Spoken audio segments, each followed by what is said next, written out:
Hello दोस्तों, स्वागत है आपका चैनल दी वॉइस में। तो जैसा कि आप लोग आजकल देख रहे हैं कि रैम प्राइसेस बहुत ज़्यादा बढ़ रहे हैं। अब ये क्यों इतना बढ़ रहे हैं, इसके पीछे का कोई एक रीज़न नहीं है। There are multiple reason RAM prices बढ़ने के। मैं एक रीज़न बोलूँ तो वो गलत होगा, क्योंकि आज के टाइम पे आपको लग रहा होगा कि एआई बूम है इसलिए रैम प्राइसेस बढ़ रहे हैं, लेकिन ये एक फैक्टर हो सकता है। लेकिन इस रैम प्राइसेस में जो इन्फ्लेशन आ रही है DDR4 और DDR5 मॉड्यूल को लेके, उसके पीछे सिर्फ एक फैक्टर नहीं है, बहुत ज़्यादा फैक्टर है। शॉर्ट आंसर ये है कि एआई कंज्यूम मोर मेमोरी। ये तो हम सबको मालूम है। जितनी ज़्यादा एआई पे कैपेसिटी बढ़ रही है, उतनी ज़्यादा उनको ज़्यादा मेमोरी चिप्स चाहिए। उसके बाद जो ठीक है, हम मानते हैं कि एआई को DDR5 रैम चाहिए और भी ज़्यादा बैंडविड्थ वाले चाहिए, बट ये पुराने वाली क्यों ज़्यादा बहुत ज़्यादा मतलब एक्सपेंसिव हो रही हैं? तो इस बारे में हम समझेंगे इसी वीडियो में। यहाँ पे क्या है, पहला रीज़न जो है एआई बूम। आपको मालूम ही है एआई आजकल बूम पे है। हर जगह चैट जीपीटी हो, नोटबुक एलएम हो या फिर जेमिनी हो, हर एआई मॉडल को चाहिए बैंडविड्थ। बैंडविड्थ के लिए चाहिए होता है मेमोरी।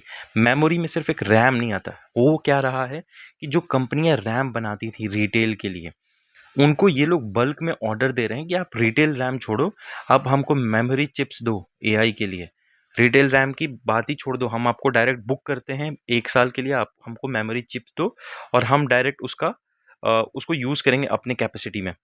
तो इस वजह से जो कंपनियां हैं जैसे कि एसके हाइनिक्स, उसके आपके बाद आपका हो गया सैमसंग, ये सारी कंपनियां, जो माइक्रॉन, ये सारी कंपनियां जो रिटेल रैम्स बनाती थी, अब उसको छोड़ के ये जा चुकी हैं एआई के लिए, जो बैंडविड्थ वाली मेमोरीज हैं उनको बनाने के लिए।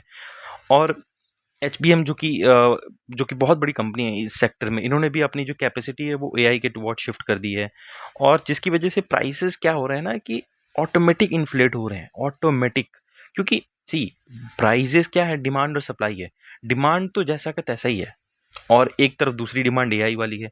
जो एआई वाली डिमांड है वो कह रही है रिटेल रैम आप बनाओ मत, आप हमको मेमोरी चिप दो। कंपनियां ये रैम बना नहीं रही, जिस वजह से DDR4 मॉड्यूल भी है, जो है ना DDR4 मॉड्यूल, उनके भी प्राइसेस बहुत ज़्यादा इन्फ्लेट कर चुके हैं। अब ऐसा होना होना तो नहीं चाहिए टेक्निकली, लेकिन ऐसा हो रहा है बिकॉज बहुत ज़्यादा एआई डेटा सेंटर्स बढ़ रहे हैं, सर्वर्स बढ़ रहे हैं, जिसकी वजह से जीपीयूज लग रहे हैं। अब जीपीयूज में होता क्या है, मेमोरी चिप्स। सिर्फ रैम ही नहीं होती, मेमोरी चिप्स। चिप्स बनाते तो कौन है? यही कंपनी है जो कि हमको रैम बना के दे रही थी। यही कंपनियां चिप्स बना रही हैं, जिसकी वजह से कि ये सारी कंपनियों का जो मेन फोकस हो गया है, ज़्यादा से ज़्यादा जीपीयू बना के, जीपीयू में जो चिप्स लगती हैं उनको बना के और एआई डेटा सेंटर को ट्रांसफ़र किया जाए, जिसकी वजह से इनको मुनाफा भी बहुत ज़्यादा होता है कंपेयर टू अदर सेक्टर्स के हिसाब से।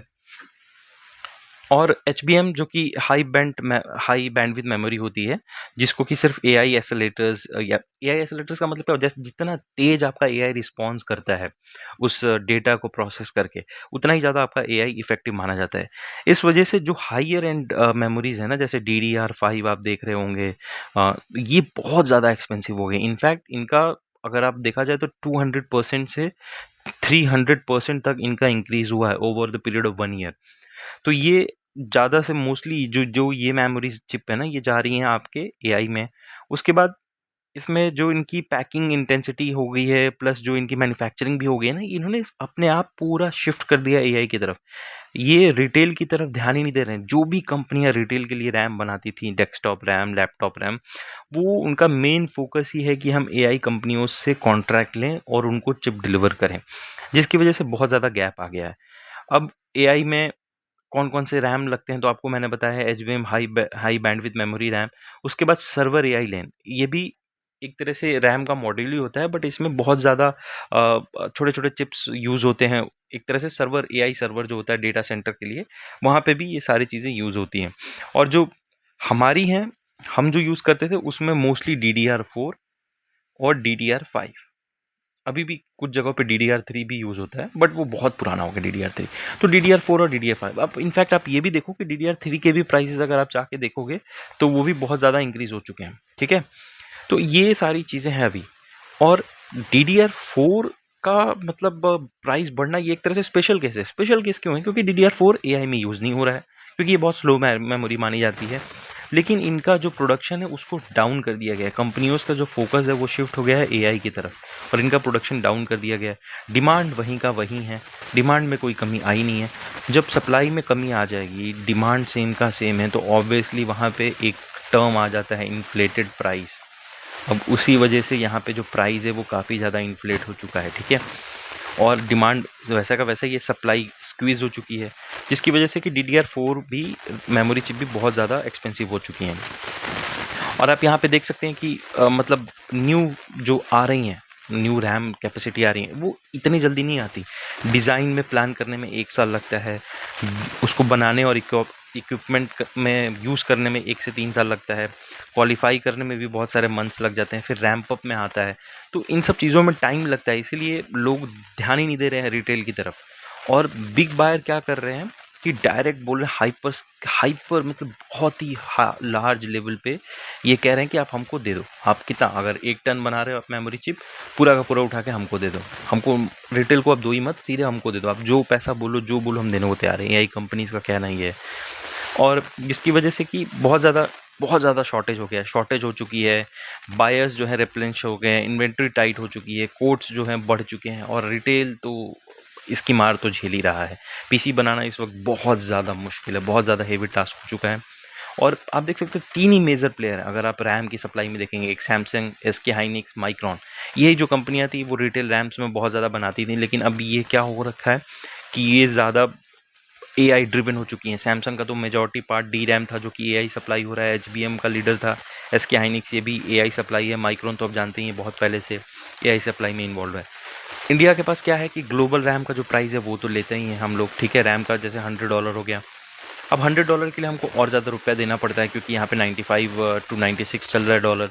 उसके बाद इंपोर्ट ड्यूटी भी लगता है, उसका डिस्ट्रीब्यूशन भी होता है, उसमें लॉजिस्टिक भी इंक्लूड होती है, और उसके बाद हमको रिटेल प्राइस मिलती है। तो ये ऑलरेडी आप मान के चलिए, जो भी ₹100 का प्राइस है ना वहाँ पे US में, यहाँ पे आते आते वो 120 से $140 हो गया होता है।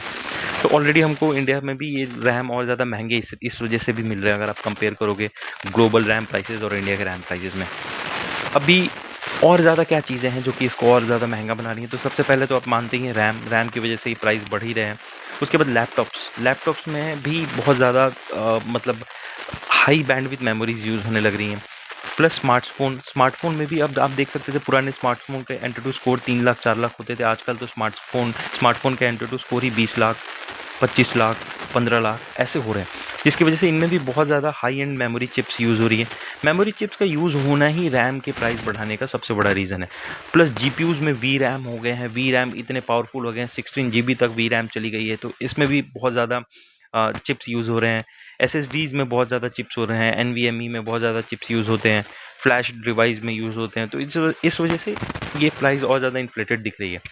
अब ये प्राइस कब कम डाउन होगी? जब AI डिमांड जो है ना वो ईज़ करेगा, थोड़ा-सा सेटल डाउन होगा, तब थोड़ी कम होगी। फिर उसके बाद और भी बहुत सारे प्लेयर्स आएँगे जो कि रिटेल रैम बनाएँगे, तो फिर इन कंपनियों को भी याद आएगा कि अरे हमको भी बनाना है। जैसे SK हाइनिक्स हो गया, सैमसंग हो गई, ये सारी कंपनियाँ भी फिर वो रिटेल रैम की तरफ आएँगी। तो नियर टर्म में तो लगता नहीं है कि अभी ये रैम के प्राइसेस कम होंगे। मोस्ट प्रोबेबली 2027 के मिड में जाके ये प्राइसेस फॉल होना शुरू करेंगे। तो नियर टर्म में तो ऐसा कुछ है नहीं, मीडियम टर्म में आप मान सकते हैं, लेकिन वॉच करना होगा कि डिमांड कितनी ज़्यादा है अभी भी सर्वर्स की। तो ये ओवरऑल था आपका प्राइस ऑफ रैम, उसकी शूटिंग के पीछे का रीज़न, लॉजिक, और जो भी डिटेल्स थी मैंने आपको इस वीडियो में क्लियर बता दी है। अगर आपको वीडियो पसंद आई तो प्लीज़ लाइक कीजिएगा, जो भी आपके सुझाव है कमेंट्स बॉक्स में ज़रूर दीजिएगा, और अपने चैनल को प्लीज़ सब्सक्राइब कीजिएगा, बेल आइकन को दबाइएगा फर्दर नोटिफिकेशन के लिए। मिलता हूँ आपसे अगले वीडियो में, तब तक अपना बहुत बहुत ख्याल रखिएगा। Thank you and take care.